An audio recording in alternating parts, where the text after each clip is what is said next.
Hello friends, welcome back to my YouTube channel. College university চাকরি সংক্রান্ত যাবতীয় তথ্য পাওয়ার জন্য আমাদের চ্যানেলটি সাবস্ক্রাইব করো। যারা ইউনিভার্সিটি অফ গৌড়বঙ্গের আন্ডারে বিভিন্ন কলেজে থার্ড সেমিস্টারে পড়ছো এবং তোমার যদি ফিলোসফি এসএসসি সাবজেক্ট থাকে, তাহলে আজকের সাজেশন ভিডিওটি সম্পূর্ণ দেখো। এই ভিডিওতে আলোচনা করব আগামী পরীক্ষাতে কী ধরনের প্রশ্ন আসতে পারে, কেমন প্রশ্ন হবে এবং গুরুত্বপূর্ণ প্রশ্নগুলো তোমাদের সাথে শেয়ার করব। তো চলো ভিডিওটি শুরু করি। এই প্রশ্নপত্রে টোটাল 3টি বিভাগে প্রশ্ন থাকবে। প্রথম, ক বিভাগে যে কোনো একটি করতে হবে এবং প্রশ্নের মান থাকবে 16। তারপরে ক্ষয় বিভাগ থেকে যে কোনো একটি করতে হবে, প্রশ্নের মান থাকবে 8 এবং বিভাগ গ থেকে 4টি প্রশ্ন করতে হবে, সেখানে প্রশ্নের মান থাকবে 2, অর্থাৎ 4 2 8। এই নিয়ে টোটাল 32তে এক্সাম দিতে হবে তোমাদের। তো দেখে নাও আজকের প্রথম প্রশ্ন। মানবাধিকার কি? প্রাকৃতিক অধিকার ও মৌলিক অধিকারের মধ্যে পার্থক্য লেখো। নেক্সট, মানবাধিকার কি? মানবাধিকারের প্রকৃতি ও বিষয়বস্তু সবিচার ব্যাখ্যা করো বা আলোচনা করো। নেক্সট, প্রাচীনকালে মানবাধিকারের ঐতিহাসিক ক্রমবিকাশ আলোচনা করো। নেক্সট, ভারতীয় সংবিধানের প্রস্তাবনার তাৎপর্য ব্যাখ্যা করো। নেক্সট, ভারতীয় সংবিধানের মৌলিক অধিকার এবং মৌলিক কর্তব্যগুলি আলোচনা করো বা বর্ণনা দাও। নেক্সট, মৌলিক অধিকারের বৈশিষ্ট্যগুলি উল্লেখপূর্বক ব্যাখ্যা করো। তো এই হচ্ছে মোটামুটি বিভাগ ক, অর্থাৎ বড় প্রশ্ন। এছাড়াও এই যে প্রশ্নগুলো তুমি করবে, এখান থেকেই তুমি ছোট ছোট প্রশ্ন অনেকগুলো করে নিতে পারবে, যেগুলো আগামী পরীক্ষাতে আসবে।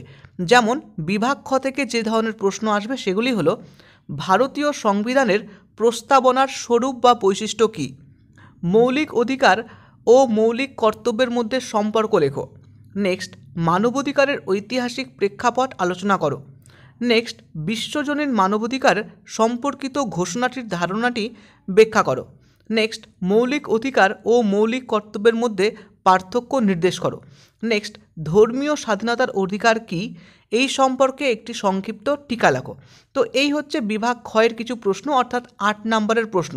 দেখো, যে সমস্ত প্রশ্নগুলো 16 নম্বরের জন্য আলোচনা করলাম, সেটাই কিন্তু পার্ট ওয়াইজ 8 নম্বরে আসতে পারে। এছাড়া এগুলোই কিন্তু আবার 2 নম্বরে আসতে পারে। যেমন বিভাগ ক্ষতে যে সমস্ত প্রশ্ন থাকবে, ভারতীয় সংবিধানের প্রস্তাবনায় লিবার্টি শব্দের দ্বারা কী বোঝানো হয়েছে। নেক্সট, ভারতীয় সংবিধানে ধর্মীয় স্বাধীনতার অধিকার বলতে কী বোঝায়। নেক্সট, অধিকার বলতে কী বোঝো। নেক্সট, প্রাকৃতিক অধিকার কি সার্বজনীন? শিক্ষার অধিকার কি? শোষণের বিরুদ্ধে অধিকার বলতে কী বোঝো। নেক্সট, ভারতীয় সংবিধানে কয়টি মৌলিক কর্তব্য রয়েছে। নেক্সট, এনএইচআরসি কি? সাম্যের নীতি কি এবং আরটিআইয়ের পূর্ণাঙ্গ অর্থ কি?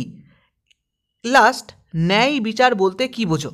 তো এই যে 2 মার্কসের কিছু প্রশ্ন দেখলে, এগুলো কিন্তু প্রিভিয়াস যে 8 মার্কস বা 16 মার্কসের প্রশ্নগুলো তোমরা করবে, সেখান থেকেই তৈরি হয়ে যাবে।